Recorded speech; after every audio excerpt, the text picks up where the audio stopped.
Баршаңызға сәлем. Міне алдымызда ұлыстың ұлы күні Наурыз мерекесі де келе жатыр. Ал Наурыз мерекесінде ең қажетті тағамдардың бірі бұл әрине бауырсақ. Ұлттық тағамдарымыздың біріне саналатын бауырсақты мен сіздерге қалай жасайтынын үйретемін. Біздің еліміздің әр өңірінде бауырсақ әртүрлі жасалады. Ал соның ең дәмдісі және ең танымалы домалақ бауырсақ. Ал ендеше домалақ бауырсақты қалай жасайтынымызды үйренейік. Ендеше бастайық.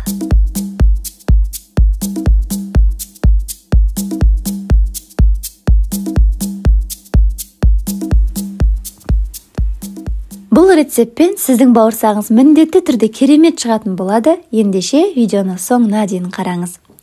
Ең алдымен қамырын дайындап аламыз. Ол үшін қажетті құрамдардың барлығын араластырып аламыз. Сәл ыстықтау суға тұз саламыз, оның үстіне қант саламыз да жақсылап араластырамыз. Ал енді жып-жылы сүтті және майонезді саламыз. Майонез қамырдың жұмсақ болу үшін өте қажетті құрам. Кішкене ғана сұйық май құямыз.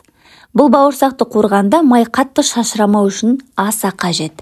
Барлығы араластырып болған соң сұйықтық суып кетпеу қажет. Егер суып кетсе, үстіне тағы да ыстық су құю керек. Ал енді ұнның дәл ортасына ойық жасап, аштықыны шашыратпай саламыз. Және жұмсақ қамыр илейміз. Нанның ашуы қамырдың 2 рет көтерілуінен байланысты болса, бауырсақтың қамыры 3 рет көтерілетін болады.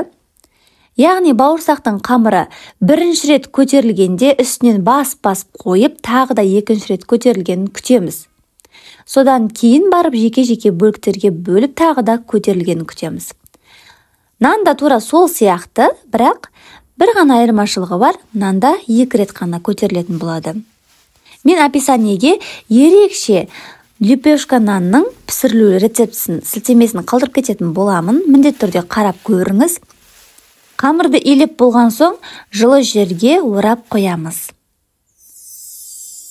Міне қамырымыз тура 35 минуттан соң алғашқы рет көтерілді. Мен оны үстінен басып, 2-ші рет көтерілу үшін қайта орап қойдым. Мінеки қамыр 2-ші рет көтерілгенде ғана майды отқа құятын боламыз.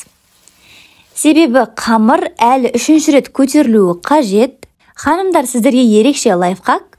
Егер бауырсақ өте майлы болып, майы бетіне шығып, жегенде жүрек айнитындай болып тұрса, сұйық майды көп пайдаланбаңыз. Оның орнына тоң майды көбірек пайдалануға тырысыңыз. Мысалы, 1 литр сұйық майдың орнына 600 грамм тоң май, ал қалған 400 граммын сұйық майдан құраңыз. Сол кезде бауырсақтың көрінісі де дәмі де ерекше болады. Мынау бізде кәдімгі іш май, бүйрек майларынан жасалған, оны ет тартқыштан өткізіп, сосын оны шыжғырғанда пайда болған тоң май. Егер сіз мен айтқандай жасайтын болсаңыз, бұл қатқан соңда тоң майға айналып тағы да пайдалануға келеді.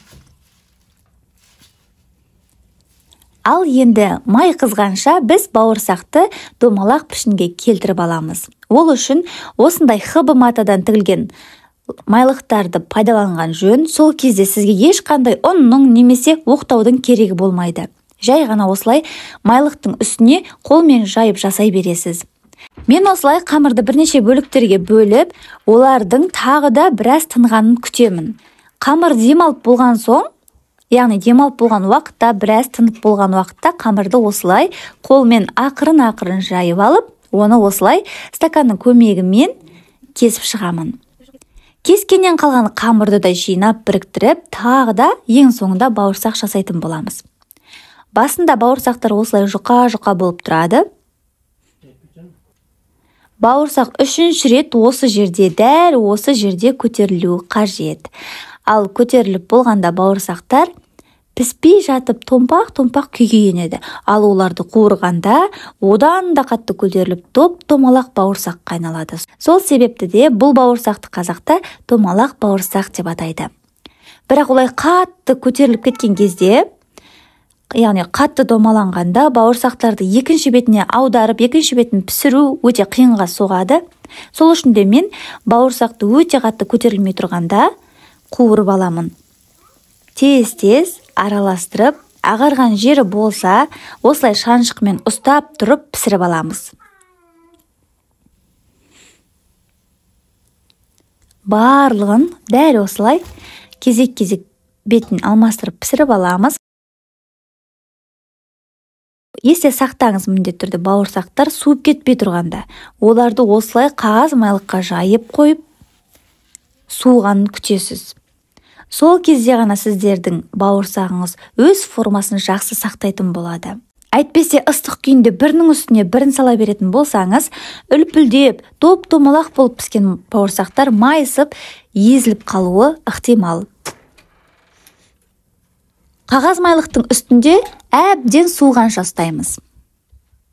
Міне, бауырсақтарымыз пісіп, әбден суып, дайын болды. Ал енді ерекше дәмді домалақ бауырсағымызды қаласаңыз қымызбен, қаласаңыз шұбатпен, шаймен бірге жей берсеңіз болады. Ортасы үлпілдек, пішіні де домалақ, қазақтың ұлттық тағамына не жетсін шіркін. Қандай дәмді, қандай ерекше, көрінісі де көз тартады. Жеген сайын жегіңіз келе береді. Егер сіз бауырсақты тек қана сұйық маймен пісіретін болсаңыз, ол сондай майлы, бір-екеуі жегеннен кейін жүрегіңіз айнып кететін болады. Ал бұл бауырсақты жеген сайын жегіңіз келе береді, және сіз бірнешеуін қатарынан жей аласыз. Құрметті аспаз ханымдар, егер сіздерге видео ұнаған болса, арнама тіркеліп, лайк басып, пікір қалдыруды ұмытпаңыз. Сіздермен әлі де талай пайдалы рецепттермен бөлісетін боламын. Сіздермен болған сымбатты асхана.